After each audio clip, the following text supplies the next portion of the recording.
Hola, ¿qué tal? Buenas tardes, bienvenidos al Mundo de la Mula. Estamos con Farid Cajat, como todos los miércoles. Farid, ¿qué tal? ¿Cómo estás? ¿Qué tal? Buenas tardes.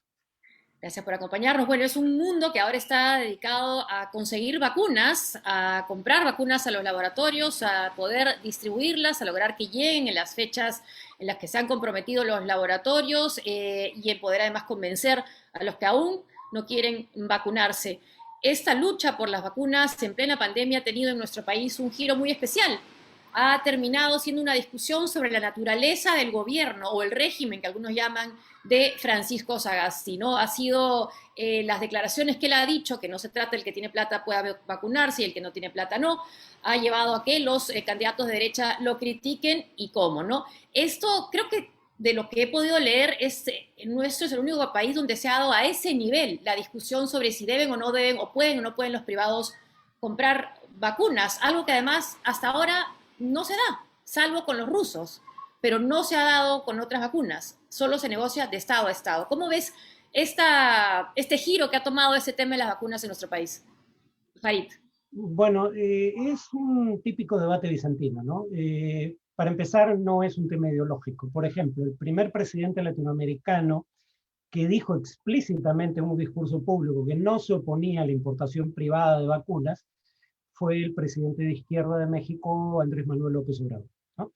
Pero probablemente lo dijo sabiendo cuál iba a ser la consecuencia. 2 días después, aproximadamente, el portal Expansión, portal de negocios asociado a CNN en español, decía lo siguiente, ¿no? Declaraciones que recogía de dirigentes empresariales mexicanos. Por el momento no hay abasto suficiente en el mundo para adquirir vacunas, pues toda su producción está comprometida hasta el primer semestre de 2021. En el caso peruano, se alega que Rusia estaría dispuesto a vender vacunas a privados, pero la revista Gestión, que puso como titular las declaraciones del ministro, perdón, del embajador ruso sobre la materia, también publicó un titular donde decía, Rusia admite que no tiene capacidad de satisfacer la demanda internacional del Sputnik V, la vacuna rusa contra el COVID, la COVID-19, y que la campaña de vacunación nacional era la prioridad para Rusia, no la exportación. Eh, y acá lo que hay que tener en cuenta es que no es el problema la compra de vacunas. El Perú ya compró 48 millones de vacunas y tiene contratos por decenas de millones más en curso, ¿no? Próximos a suscribirse. El problema no es comprar vacunas, el problema es conseguir que te las entreguen en plazos razonables, dada la coyuntura de emergencia sanitaria. El gobierno peruano ya tiene, como digo, cerrados contratos por 48 millones y estamos teniendo problemas para que esas vacunas lleguen. Lo que habría que suponer, dentro de la lógica de la presidenta de la CONFIEP, es que negociaciones que pudieran empezar recién a partir de hoy, empresas privadas, podrían traer las vacunas antes que el Estado, que no solo ya las negoció, sino firmó Claro, los contratos. claro. Eso no tiene ningún sentido. Por eso cuando ella le preguntan, ¿puedes dar un ejemplo de adquisición de vacuna por parte de privados? No puede dar ninguno porque hasta donde sé no existe. No Tuvo que es dar que no, marcha atrás, además, ¿no? De claro, sus reclamos. Y claro, además, la ironía es que las que pueden haber una vez que haya abastecimiento, que haya vacunas en cantidad, sería la vacuna rusa de un gobierno o un régimen que no es comunista ahora en su tema económico, pero que apoya a regímenes, por ejemplo, como el de Maduro. Entonces, a ese gobierno le estarían comprando las vacunas las personas que simpatizan con la derecha. ah, sí, no, para ese, curiosamente tenían problemas con China, pero no con Putin, No ¿no? con Rusia. Y bueno, y habría que añadir que no es que no se pueda negociar por parte de privados, ni en el Perú ni en otras partes del mundo, que en el Perú el problema sería registrar ante Digemit la vacuna cuando el gobierno peruano está negociando con la misma empresa. Probablemente Digemit le dé prioridad a las negociaciones del gobierno peruano. Pero en general hay países que han autorizado a privados a adquirir la vacuna. El punto es que no Ay, conozco ningún ejemplo de una compra ya realizada y entregada por parte de privados, ¿no? Es distinto, que eso noté en algunos debates, es distinto al caso de países que han logrado una licencia voluntaria para fabricar localmente la vacuna. Pero Pero eso es sí, una cosa no todo es distinta. para ellos. Por Pero ejemplo, además no todo va para ellos. En el caso de Sudáfrica, según el representante de Sudáfrica ante la Organización Mundial de Comercio, la empresa privada sudafricana que produciría la vacuna de AstraZeneca solo va a poder repartir en el mercado sudafricano el 9% de la producción. No es que sea producción nacional, no quiere decir que sea para el mercado nacional. Y la otra cosa que no se tiene en cuenta es que las propias empresas prefieren negociar con estados, las porque garantías. según, claro, porque según un artículo del New York Times que tú me Sí, pasaste, sí. piden condiciones en la negociación que solo pueden garantizar los estados. Tanto así Uno, que hablaban de soberanía, ¿te acuerdas? La ex claro, hablaba de temas de soberanía. ¿Quién más puede ver temas de soberanía si no son los estados? exacto, y el propio gobierno de Bolsonaro, ya que algunos candidatos peruanos como López Aliaga quieren ser el Bolsonaro peruano, Bolsonaro no firma con AstraZeneca, perdón, con AstraZeneca sí, no firma con Pfizer porque decía que eran condiciones abusivas las que Pfizer quería imponer. ¿Cuáles eran esas condiciones abusivas? Inmunidad legal frente a demandas por efectos secundarios de la vacuna y, digamos, reconocer los derechos de patente sobre la vacuna de Pfizer. Uno diría, pero esto último no es obvio. No, no es tan obvio. ¿Por qué? Primero, porque la mayor parte de la inversión en investigación y desarrollo para la producción de todas las vacunas, y en el caso de Moderna para el 100% de los costos de inversión, de inversión en investigación y desarrollo, corrieron por cuenta de los estados de países desarrollados. La mayor parte de la inversión corrió por cuenta de los estados, no de las empresas. Salvo casos excepcionales como Dolly Parton, que hizo una donación para una de las vacunas y ya fue vacunada de manera individual. No, no, pero eso abona en lo Sí, que digo. No son sí. las propias empresas las que hacen la inversión, o No, por lo menos no la mayor parte. Y en sí. ese sentido es discutible que deban tener derecho exclusivo sobre la patente. Sobre todo en el caso de Moderna, que como digo, el 100% de la inversión en investigación y desarrollo fue de fuentes públicas. Ahí está. Y el segundo tema es que hay una iniciativa de la India y Sudáfrica en la Organización Mundial de Comercio, apelando a un acuerdo de la Organización Mundial de Comercio que permite eximir temporalmente del respeto a los derechos de propiedad intelectual a países que están padeciendo una crisis de emergencia sanitaria o una emergencia sanitaria, ¿no? Como claramente es el caso en todo el mundo en el contexto de la pandemia. Por eso es que imponen ese tipo de condiciones en los acuerdos de venta. Y tan es así el tema de la escasez y la necesidad de que cumplan, que logren cumplir con los plazos, que en el caso de la Unión Europea, que ha tenido problemas con AstraZeneca, por ejemplo, Hungría quiere salirse ya de negociar en bloque las vacunas y está negociando con Sinopharm, pero nuevamente a nivel estatal, no de bloque, pero sí de Estado, a laboratorio o a Creo que le Estado. va a ir peor, pero digamos, en todo caso, el tema aquí es que yo mencioné las dos condiciones que plantean en los contratos de empresas como Pfizer que tienen que ver con la soberanía estatal. Inmunidad frente a demandas y reconocimiento de derechos exclusivos de patentes sobre la vacuna. En la tercera condición sí es una condición que afecta a posibles compradores privados y es la condición que establece que los precios y fechas de entrega pueden variar. Tal vez por eso es que el gobierno peruano solo anuncia la llegada de vacunas cuando ya partió el avión. Claro, Porque, porque no hay seguridad, y eso lo vimos también en ese artículo que leímos, que comentamos la semana pasada. Hablabas tú del Bolsonaro peruano. ¿Crees que finalmente con Rafael López Aliaga ya hay un Bolsonaro peruano o un Trump andino? ¿Como que lo ves así? bueno, yo tuve un debate con otro académico sobre este tema, porque López Aliaga, habría que recordarlo, ya se había presentado como un émulo de Bolsonaro en enero del año 2000, Fue mal, del 2020, ¿no? le fue pésimo. Cuando hubo y le fue muy mal, no pasó la valla. No, llevando Eh, a Rosa Bartra, por ejemplo, ¿no? Que dijo que era la mejor congresista. Claro, pero yo en ese momento un argumento central era, Bolsonaro también había sido un candidato fracasado a la presidencia de Brasil, ni siquiera le logró presentarse porque no consiguió un partido que lo postulara. Y cuando fue candidato a presidente de la Cámara de Diputados solo sacó 7 votos. De pronto es presidente de Brasil. ¿Qué cambió entre un momento y otro? Cambió el hecho que después de 16 años de gobierno de la izquierda, del PT, estos gobiernos de izquierda colapsaron, bueno, a través de lo que para mí fue una remoción inconstitucional de Dilma Rousseff, pero en un contexto de escándalos de corrupción al más alto nivel y de una de las mayores recesiones, en el caso de Brasil, desde la Gran Depresión. O sea, lo que cambiaron son las circunstancias. Bolsonaro siguió siendo el mismo, pero bajo nuevas circunstancias tuvo una mejor oportunidad. Creo que eso empieza a pasar con Acá, López Aliaga, la pandemia. efectivamente.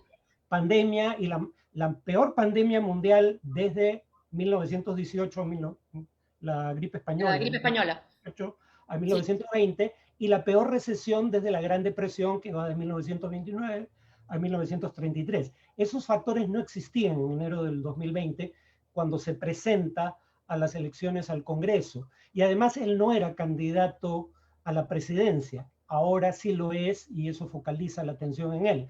Ahora, yo creo, sin embargo, que hay cosas que todavía están por verse. Esto lo planteo como hipótesis, no sé si tenga razón, pero algunos dicen le va a ganar el electorado a Keiko Fujimori. Sí, Cuando uno ve el perfil sociodemográfico de los votantes de Keiko y de López Aliaga, de Fujimori, y de López Aliaga, son distintos.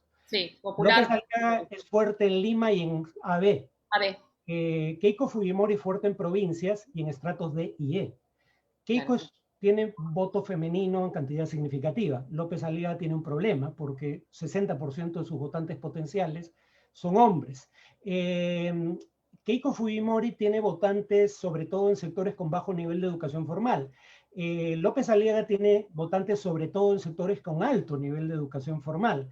Entonces, no sé si el trasvase de votos entre ellos sea tan simple como algunos creen, basados en sus afinidades ideológicas, ¿no? Y la paradoja es que ya la propia Keiko Fujimori, que dijo que su propuesta se resumía en 2 palabras, mano dura, ahora se está moderando Sí. para colocar como un apestado en el espectro político a López Aliaga, al que llama un extremista, mientras ella se considera, vaya uno a saber desde cuándo, de centro derecha. De repente eso le está haciendo un favor también a López Aliaga, está perfilándolo como el candidato de la derecha y saliendo ella de ese espacio. Ahora, tú decías que es lo que vemos ahí en las cifras, que López Aliaga tiene la mayor cantidad de simpatías en el sector AB. Bueno, en el sector AB están los dueños de los medios de comunicación, entonces de ahí se entiende la sobreexposición que se le ve en las pantallas frente a la intención de voto también, ¿no? Bueno, y de las 15 apariciones televisivas que tuvo en febrero López Aliaga, 12 fueron en Willax, que además le hizo una entrevista francamente hostil a Keiko Fujimori a través del programa de Jaime Bailey. Entonces ya parece claro que el candidato de Willax es López Aliaga. O sea, Willax es nuestro Fox, López Aliaga pretende ser nuestro Bolsonaro o nuestro Trump. Aquí la paradoja, sin embargo, es que López Aliaga y quienes lo apoyan llaman por su negociación en la materia de la que hablamos, el tema de las vacunas, califican a Vizcarra y a Sagasti no solo de comunistas, vaya y pase, sino de genocidas. Y cuando los presidentes a los que tanto admira López Aliaga tienen sucesivamente la mayor cantidad de muertes a nivel mundial. Trump deja más de 400.000 muertos por COVID, Sí. Y Brasil ya lleva más de 250.000 y ayer batió récord. Ahí está, el régimen marxista. Régimen marxista está. Pero bueno, ya vamos a hablar ahora sí de un régimen marxista que, bueno, el tema de Cuba, Cuba dentro de las vacunas ha anunciado que va a ser una vacuna que se llama Soberana y otras 2 más. Y claro, el tema de la izquierda acá en el Perú, ¿no? Ya Verónica Mendoza ha podido deslindar de Maduro, pero Cuba, cuando he visto su plan de gobierno, sigue siendo el tema de levantar el embargo, ok, está bien, creo que en eso hasta Barack Obama ha estado de acuerdo, pero no pudo hacerlo, pero no llega a haber nunca una preocupación por las libertades políticas en Cuba, de parte de los candidatos de izquierda, en este caso de Verónica Mendoza, no la he visto en su plan de gobierno. ¿Crees que ese sigue siendo la tara que tienen los candidatos de izquierda en nuestro país, Cuba? A ver, en relaciones internacionales. Ya que mencionamos la frase régimen marxista aplicada por el comunicado de Renovación Popular al gobierno de Sagasti, no a Cuba, comparemos el gobierno de Sagasti con Cuba para que sepan cuál es la diferencia entre lo que tenemos en el Perú y un régimen marxista. Cuba es una dictadura de partido único. Acá hay elecciones el 11 de abril, elecciones competitivas, nadie está cuestionando eso, salvo por el tema de que no deberían estar discutiéndose ya la inhabilitación de candidaturas. Sí, yo ahí sí apoyo a López Aliaga y a... Sí, que sigan en carrera. Deberían tener derecho a participar. Así, ya a esas Pero alturas. El tema es que la prueba de que hasta tienes instancia de apelación y que muy probablemente va a fallar en tu favor es la prueba de que no estamos en Cuba. No es una dictadura de partido único, no es tampoco partido hegemónico, porque había regímenes comunistas donde había otros partidos, pero donde no había competencia por el poder.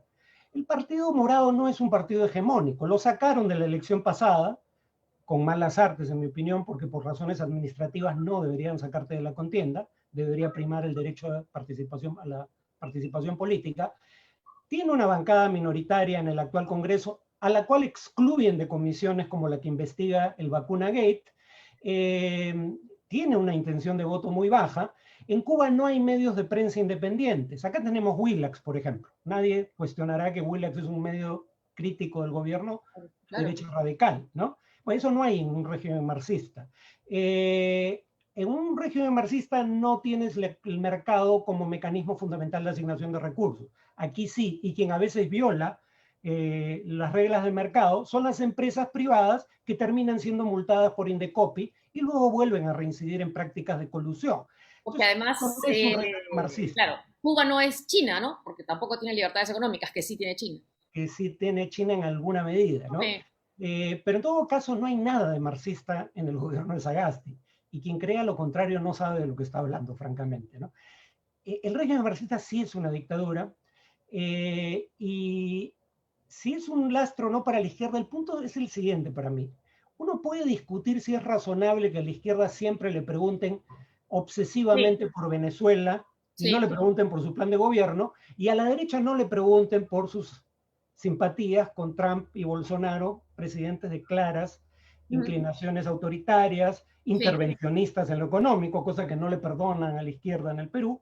sí. Pero sabes que es un gaje del oficio, sabes que te lo van a preguntar, y décadas después la izquierda no puede ponerse de acuerdo consigo misma sobre cómo responder a la pregunta. Así es. Para digamos, honra de la candidata, digamos, de Verónica Mendoza, ella sí dice ya que el régimen venezolano es un régimen dictatorial. Supongo que dirá lo mismo el régimen cubano, no sé si lo ha dicho, pero probablemente ella no tenga problema en hacerlo. Pero gente de su lista al Parlamento te dice que el régimen venezolano es un régimen constitucional, un gobierno constitucionalmente elegido. Entonces es absurdo que no puedas ponerte de acuerdo ni siquiera en eso. Es absurdo que te abras un flanco por esa razón. O sea, ¿qué sentido tiene dar ese debate en el Perú? Lo que tú quieres es que la gente se concentre en tu plataforma, y tú mismo le das armas a tus rivales políticos siendo, digamos, ambiguo, o peor aún defendiendo gobiernos como el de Maduro. No sé qué digan respecto a Cuba, Bueno, pero el ese plan de modo de... gobierno solo se habla del embargo, ¿ah? Nada más, que hay que levantar el embargo. Y hay que Ya. ser, sí, no se habla de las libertades políticas de los cubanos. Bueno, y en el caso de Cuba, además, llamarlo dictadura es algo que no es ningún agravio, porque es ese sí es un régimen marxista, y en el Sí, programa de Gotha, un texto de Karl ahora el Marx, proletariado, sí, él habla de la dictadura el proletariado. revolucionaria del proletariado como sistema político en el periodo de transición entre el capitalismo y el comunismo. Él llama dictadura. Claro, uno puede discutir qué entendía Marx por eso, pero él la llama dictadura. Y Lenin da un paso más, y en el qué hacer, cuando habla de la dictadura del proletariado, obviamente quien habla en nombre del proletariado es la dirigencia del Partido Comunista, no la clase social per se, ¿no?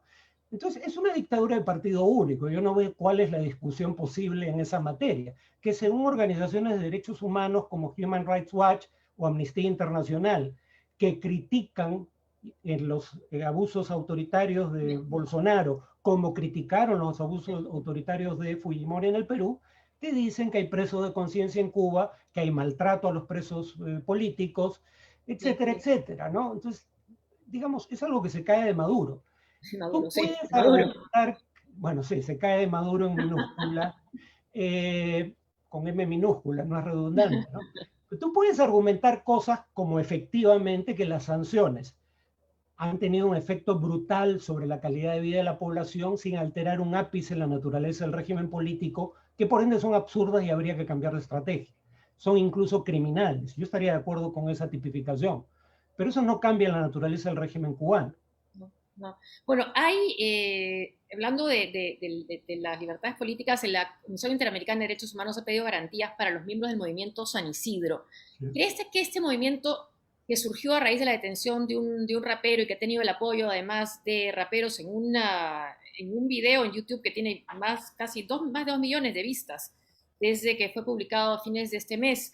¿Crees que por ese lado puede haber algún tipo ya de movimiento organizado contra el régimen cubano? He visto que ha tenido que dedicarle hasta 3 tweets, Díaz-Canel, a este video, que han tenido que, en la televisión estatal, bueno, la única que hay, incluso han invocado a que canten el himno nacional, o sea, ha causado preocupación.